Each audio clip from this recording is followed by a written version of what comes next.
Oh, hair game strong. Max Tuning, where you at?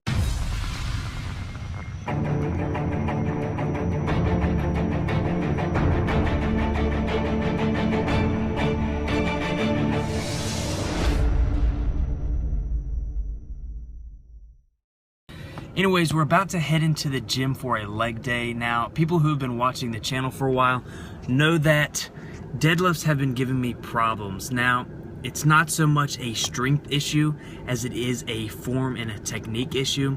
And so lately I've been going back through some of my old videos, old footage of me deadlifting, trying to figure out what the problem was, comparing it to other people who are good at deadlifting, not necessarily copying their setup, because somebody is built differently than you. Copying their setup isn't what's going to work.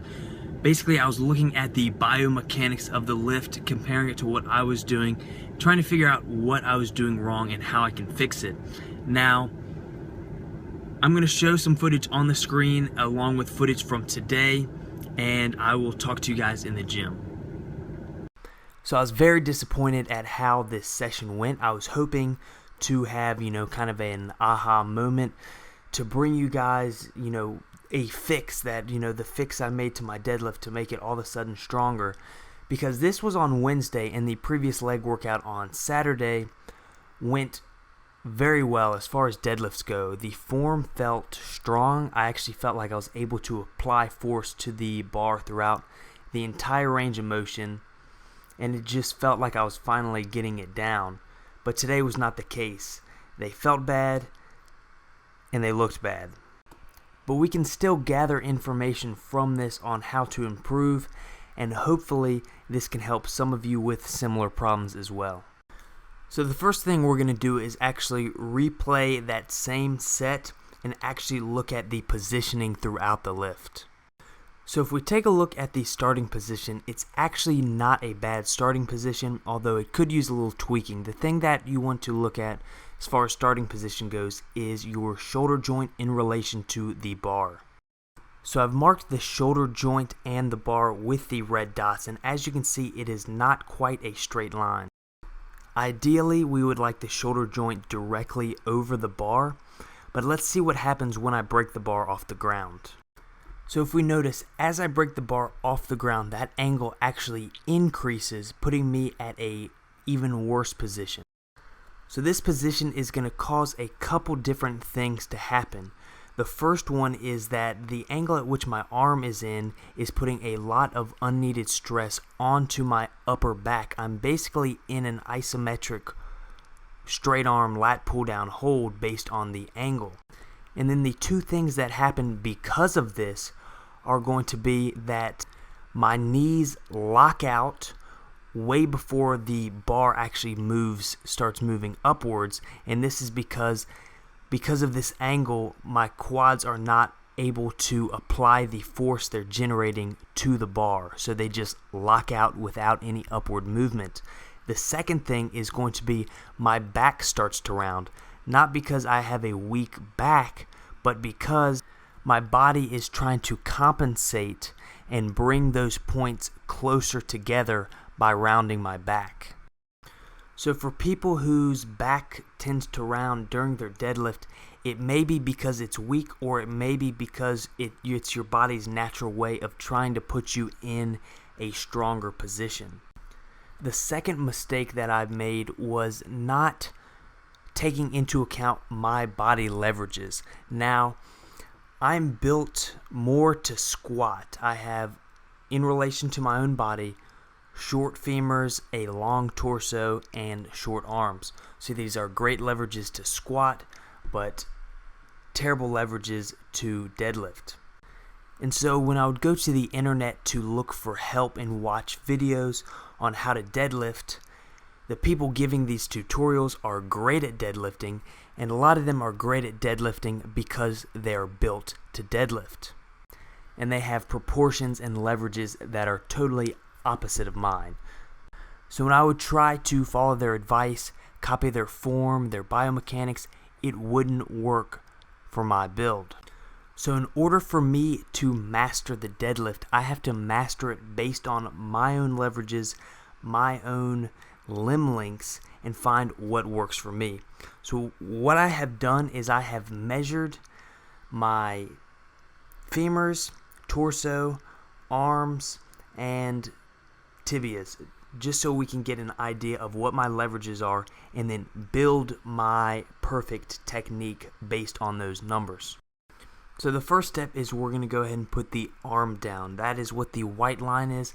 That is proportionally the measurement of my arm. And we're starting with the arm, that way we can make sure that the shoulder joint is over top of the bar and then build our body around that. Now what we're going to do is arrange my body parts as if I had perfect leverages and then adjust based on that. Now I'm putting down my tibia. Now I had to kind of estimate where my actual foot would be. I overlaid it over top of my setup originally and kind of based it off of that. Then we added in the femurs and the torso. So since my torso is proportionally longer for my body, you can see everything doesn't match up. This is what originally caused my shoulder joint to be too far in front of the bar. As you can see on the screen, my shoulder joint is too far in front of the bar. So if we start to pull from this position, our body is going to automatically try to get our shoulder joint into the right position, causing our back to round like this. So in order to get those points to match up, the line had to bend. But we need to find a way to get these lines to match up without losing any form integrity. So we're going to do this by increasing some of the other angles. Now, as somebody with relatively short femurs, that is my shortest lever, which means it's my strongest lever. So we need to really exploit that strength, which means we need to make the deadlift a little bit more quad dominant for me. So to make it more quad dominant, we're going to increase the angle at the knee joint. So as the tibia and the femur move, we're going to see it creates another disconnect. Now from this point, even if we try to connect the hip and the torso, we're still going to have that extra space. So let's move the top of the torso to match up with the shoulder joint where it should be. There's still a large disconnect with the bottom of the torso and the top of the femur. Now to get these 2 points to meet, we're going to need to increase the angle of the torso, become more upright, and then also lower the angle of the femur. So as you can see, now it's a very different starting position. We started off in a optimal position for optimal leverages, for example how Richard Hawthorne, as shown before, would set up, and then we changed it to actually match my leverages, and it becomes almost a totally different lift biomechanically. The first way that we were set up was a hip dominant movement. It was a very hip dominant deadlift, but then based on my leverages, we had to make that more quad dominant. So the actual muscles that are producing force throughout the movement is actually changing. The different demands on the different muscles, the total force output of the different muscles, and then just different, weight distributions on your foot, the different mental cues you use to actually do the lift are going to be different based on your leverages. So these one-size-fits-all, deadlift tutorials just don't have that much real-world application because they don't take into account everybody's different leverages. So now, the real test is going to be the actual practical application of this, which will be the second episode where I actually test out the new positioning on myself and see how it works. Because it's one thing to lay this out, scientifically or biomechanically and look at the different stuff, but if it doesn't actually work in the gym, then it's no use to us. So I hope this video gave you guys a good understanding of how different leverages play into the biomechanics of the deadlift and how you can't just copy world-class deadlifters because your levers are going to be different from them, and you actually have to find what works best for your body.